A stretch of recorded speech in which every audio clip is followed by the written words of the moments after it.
It's a pleasure and a privilege. I'm Reverend Kelly Isola to be with you. And I say pleasure because the topic today is my title is Reclaiming Pleasure, Reclaiming Ourselves. And I'm going to talk about pleasure activism. So it might sound a little off the beaten path, but hold on to it because it's about joy, it's about aliveness, it's about meaning, and as a path to wholeness, to healing, and a path to liberation. Because I know for the month of July, been talking about and engaging and kind of stepping into the area of liberation in lots of different ways and what that means.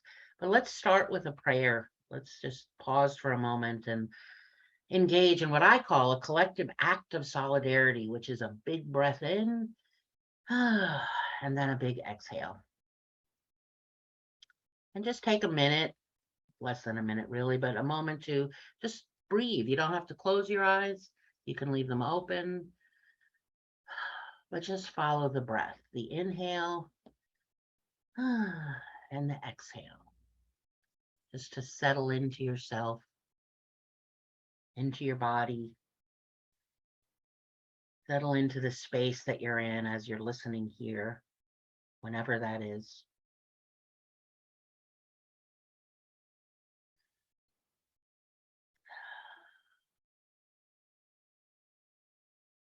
And as we follow the breath, let's just acknowledge some gratitude, some thanksgiving. And as you hear me say the word gratitude, as you hear the word thanksgiving, notice where in your body it lands. Maybe you feel gratefulness in your chest, maybe in your hands, in the belly. Just notice for a moment as you hear me say gratitude, gratefulness, thanksgiving.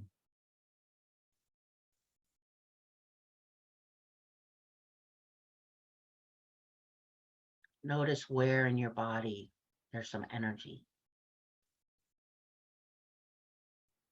And just enjoy that. Enjoy that sense. Expand it out. Give yourself the spaciousness to engage in gratefulness.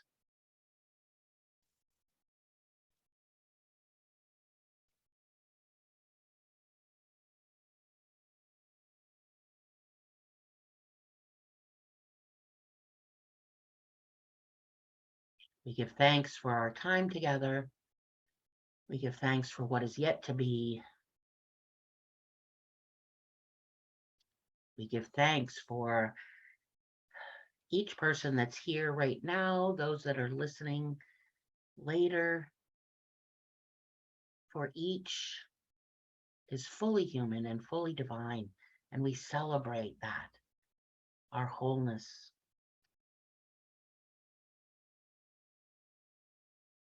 We celebrate that one presence, one power, that principle that we bring to life through our full humanity. And so it is, and so it is. Amen. Yep, you heard me earlier. I'm talking about pleasure. What I've discovered over the years is that sometimes people hear the word pleasure and their brain automatically goes to somewhere else in terms of pleasure. Some people think romance, some people think, eroticism, some people think, some people think joy, they think aliveness, they think, it's energy. And what I'm talking about is pleasure in the sense of it's that sense of joy that what brings us alive, what has a lot of meaning, right, in our lives. And I talk about reclaiming pleasure because we have a culture, we have a society, right? We have our, privilege that actually has over the centuries has socialized us to not, to almost like put it to the side. If I have time, I'll stick something pleasurable on my calendar, right? If well, wait, I'm gonna go to the movies, which is something that's pleasure, right? That brings you pleasure. If you like, and everybody's pleasure is different. So it could be going to the movies. Wait, where in my calendar can I slip in, doing something pleasurable? So when I talk about reclaiming pleasure, reclaiming ourselves, really what I'm talking about is liberation. I know that the month of July has had the focus on liberation. So I'm going to talk about reclaiming pleasure, reclaiming ourselves, reclaiming our world as a pathway for liberation. We're going to look at like what can reclaiming pleasure bring to our lives? How can it help us change our world for the better? And what do the voices of marginalized people, and ancestors have to teach us when it comes to practicing?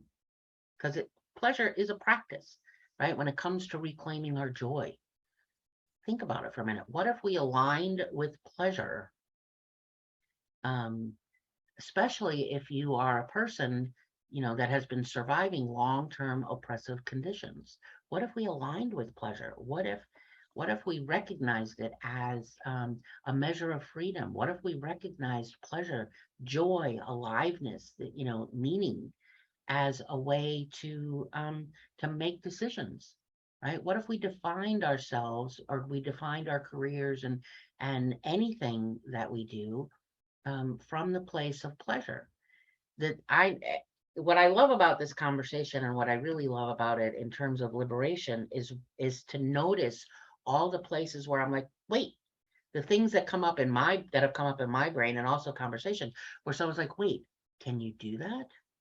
Like there's this question of like, am I allowed to? You know, what do you mean align with pleasure? That sounds like a giant free for all. I have work to do, right? There's serious things in life to take care of. Yes, that's true. And it doesn't mean that we can't that we can't align ourselves with pleasure and allow pleasure to be the decision making mechanism in our world. So I'm going to talk a little bit more about it and kind of unpack it a little more, because I firmly believe in the term, and it's a real thing, pleasure activism. Pleasure activism. That learning ways to increase the amount of feeling good, the feeling good time in our life, to have abundance, pleasure. I am not talking about excess. I'm not talking about hedonism. I'm not talking about overindulgence. I'm talking about abundance. Pleasure is an abundance, is just feeling good, right? Feeling good in my life, feeling good in my body, feeling good in my relationships, feeling good in my work, right? Anybody have a job where you're like, oh, I got to go to work, right? Or maybe there's a few things in your job that you really enjoy, but overall you're like, sometimes have this thought about, doing something else. Um, there's a lot of scarcity thinking within our culture. There's a lot of, like I said earlier, if there's time, I'll slide it into my schedule, or if I, go down the road of doing something that is about pleasure, that is about feeling good, that where I'm creating more room for joy and aliveness. That means there's less room for oppression. There's less room for self-denial. There's less room for unnecessary suffering in my life, which means there's less of that in your life, right? The pleasure is a practice. And my invitation is to practice pleasure like your life depends on it. Really. I had said that pleasure activism was a real thing.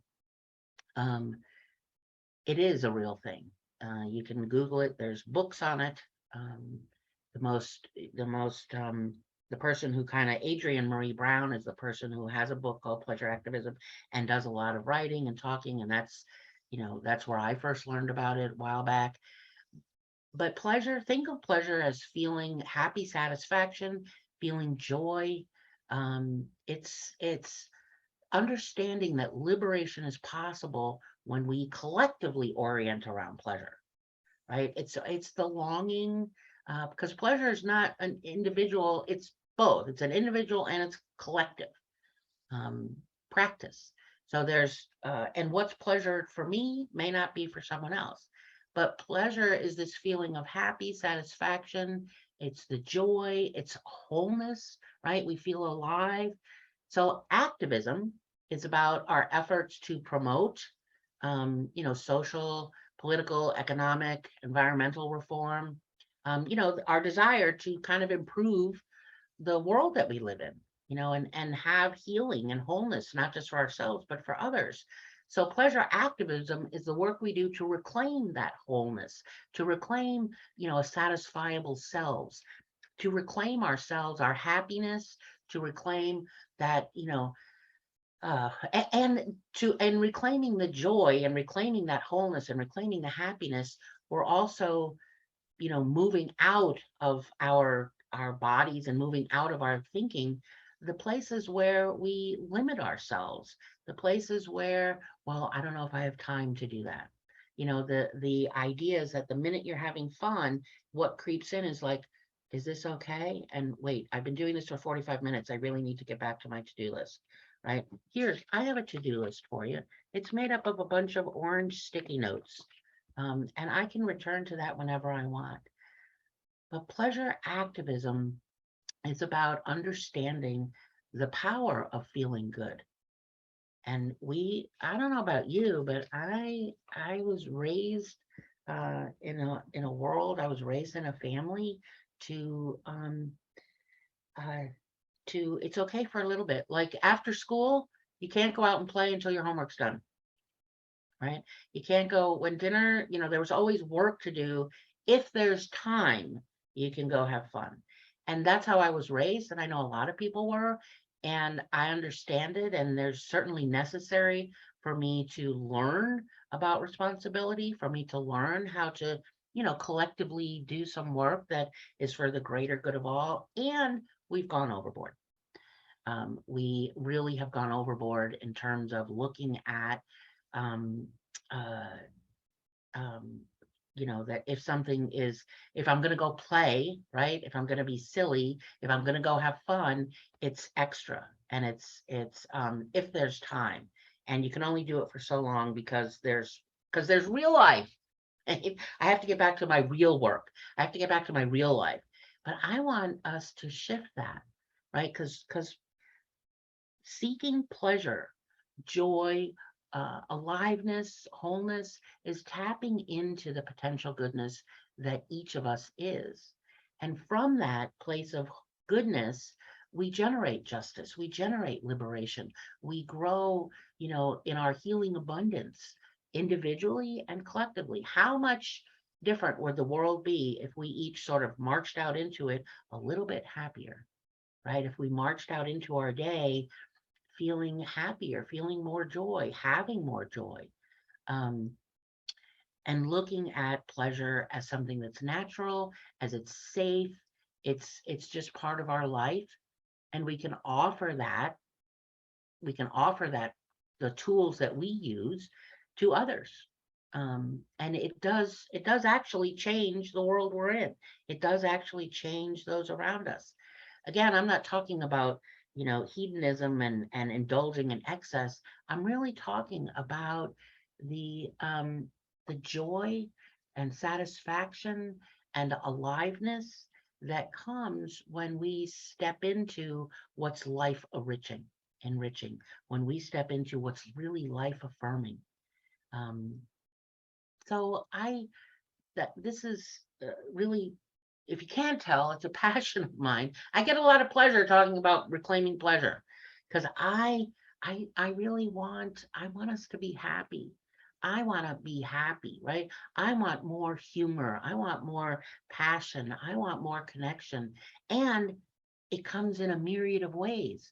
I was just, saying before the service started, I was talking with Bob for a few minutes, and yesterday I was talking with somebody about this, that for some work is pleasure, needs to be pleasure. It's not like I go to my job, I have work, and it's like I just trudge through it, labor and toil, and then I get to have fun afterwards.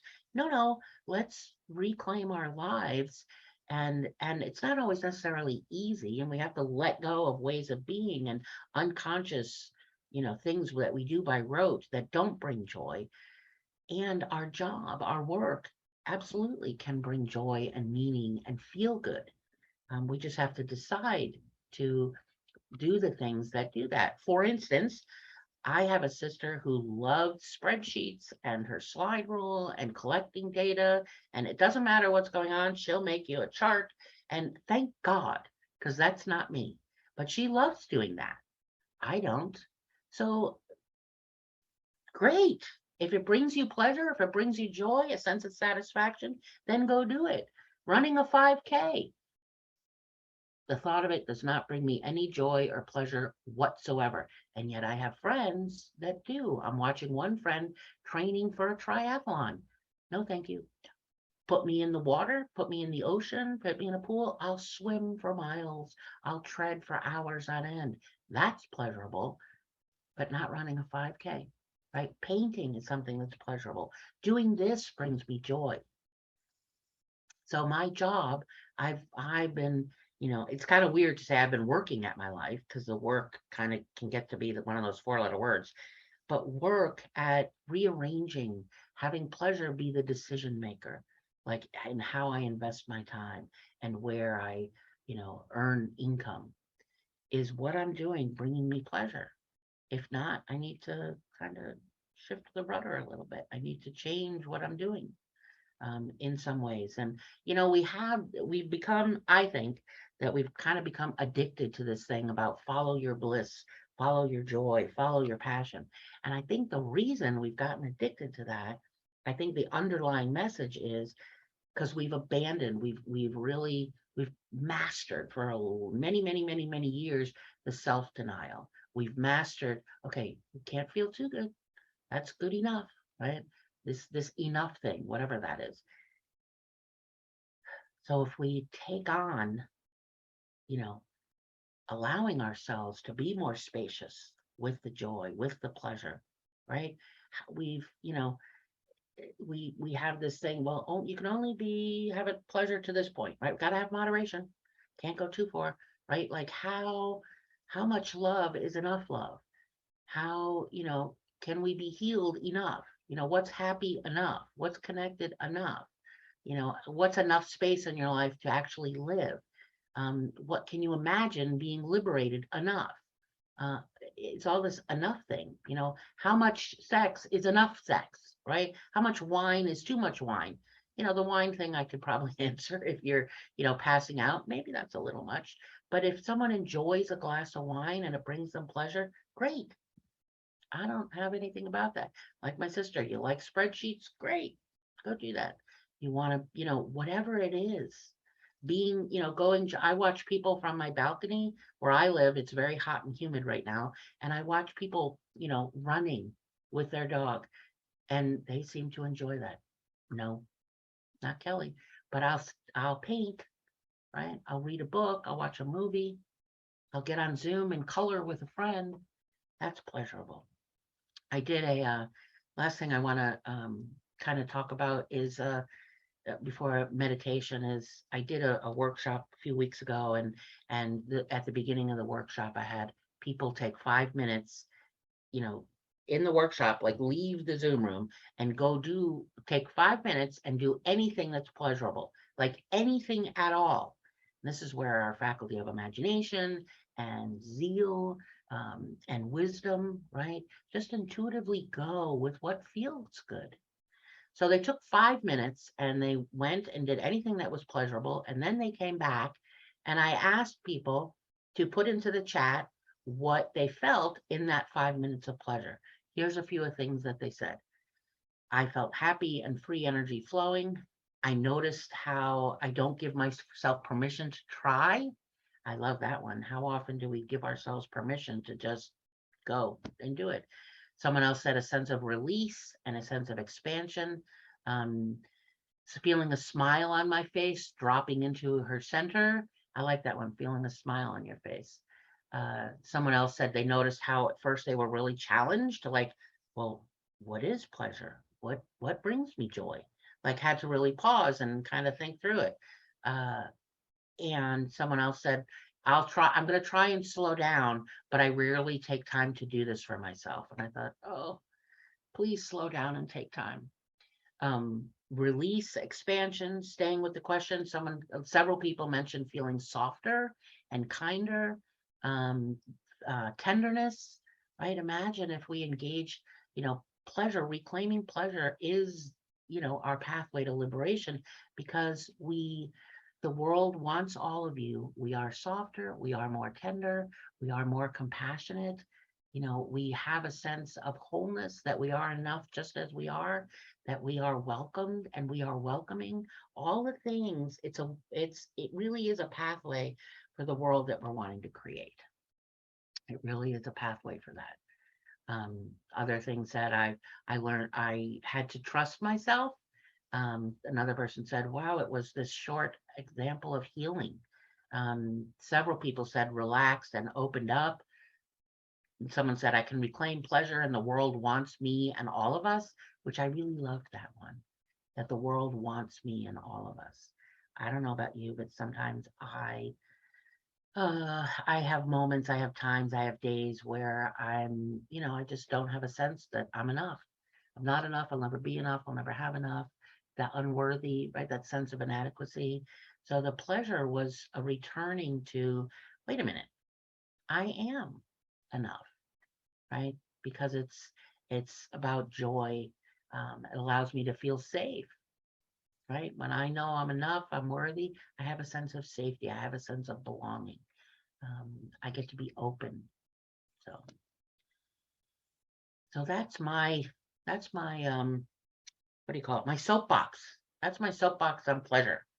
That's my soapbox on recognizing that when you do these things, whatever pleasure is pleasure for you, that you're actually being a pleasure activist, that you are engaging with the world, because you're going to show up different, right? Whatever, it's individual and collective. So create collective, groups doing things that are pleasurable together, whatever those are.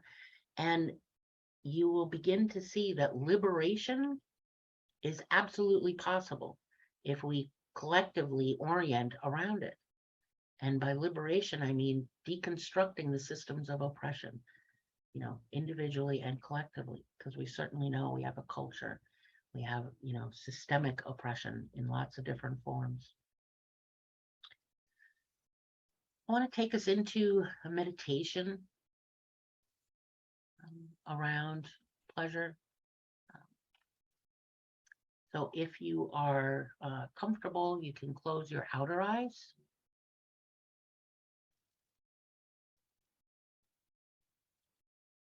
And take a breath.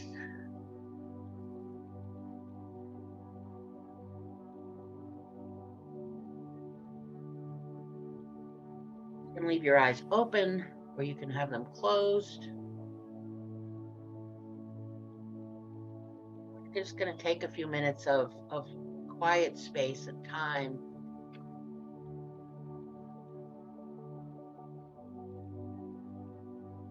Reclaim pleasure, which is reclaiming ourselves, reclaiming our wholeness, and reclaiming our world.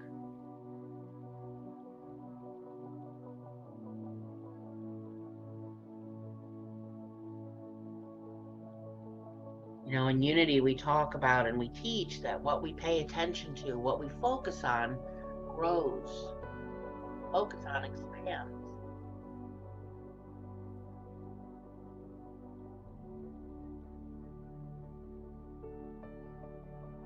So tune in to what makes you happy, like really in your bones. Tune in to what satisfies you, what brings you joy. Anything. It could be in a relationship, a hobby, song, something at work.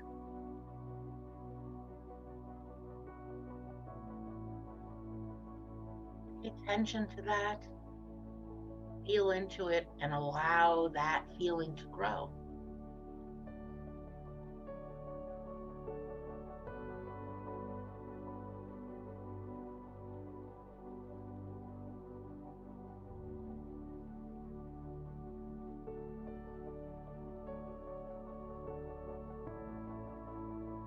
Say yes to it. One of the most important elements of reclaiming pleasure, reclaiming joy, reclaiming aliveness. Yes. Listen to our wisdom, our intuition, and say yes.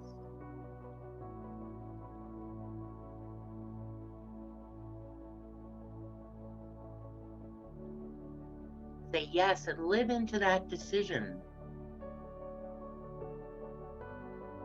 to do the things that bring pleasure, that bring joy, that awaken your wholeness.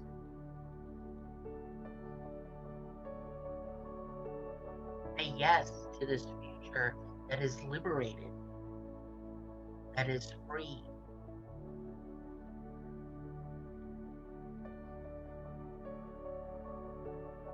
You have a sense of feeling pleasure without whatever you're doing. Know that you're on the right track.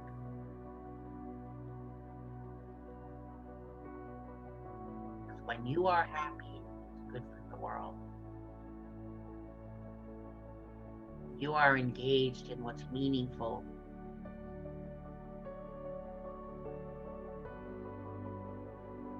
What brings you the most joy, good for the whole world.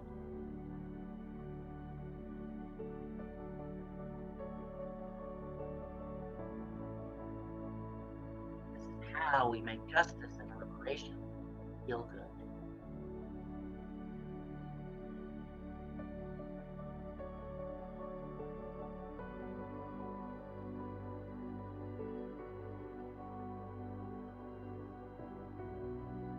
You focus on the breath.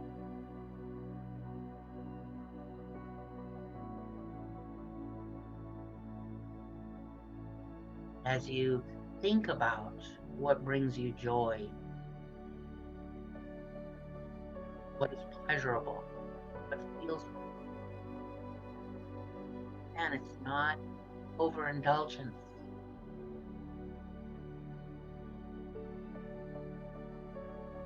It's saying yes to the balance of life.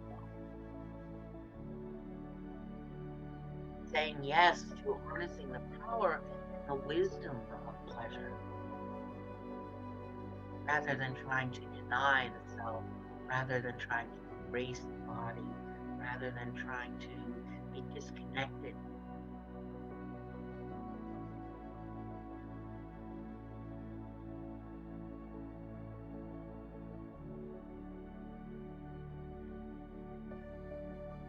Recognize that pleasure is a measure of freedom.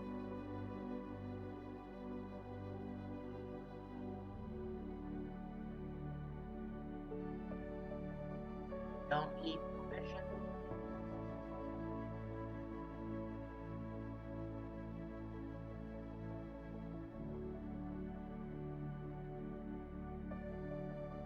Reclaiming pleasure, reclaiming ourselves, move away from scarcity, from lack,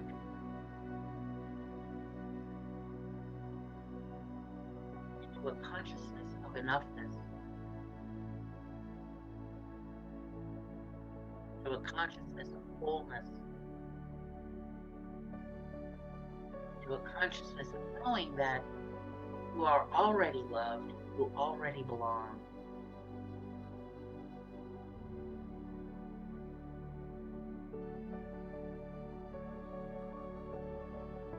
Every act of pleasure, you create more room, more space for joy, wholeness, and aliveness.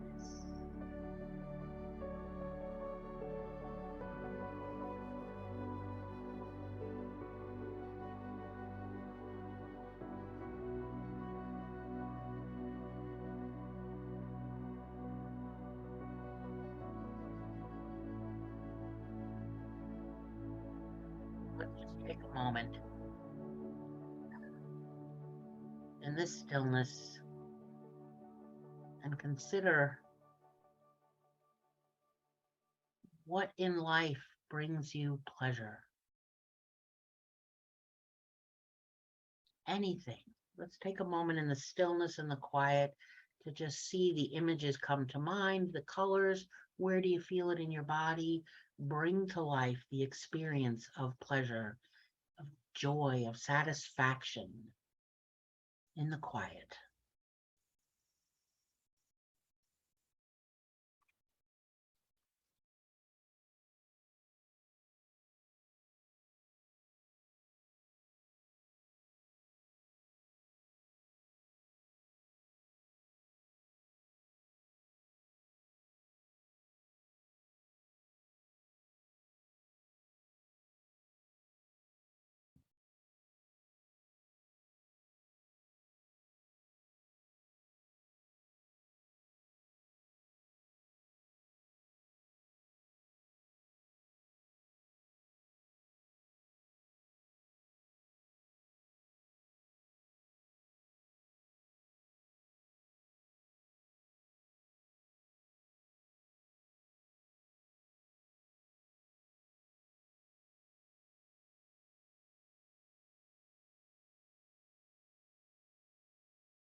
So we bring our attention back to this space right now here on Zoom, or the space that you're sitting in.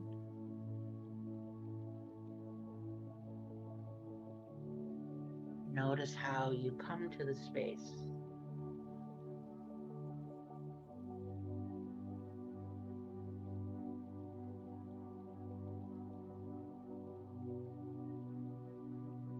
Notice how you come back to this space.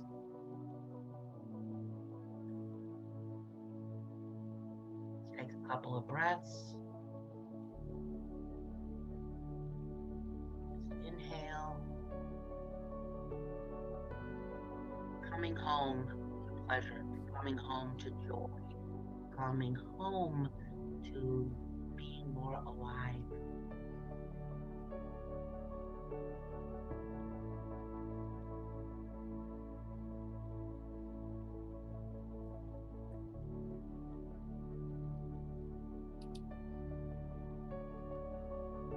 So we thanks, acknowledge spaces that you're looking at. Thank you for those spaces. Remember that gratitude is part of pleasure as well. Giving thanks, that gratitude is an act of pleasure.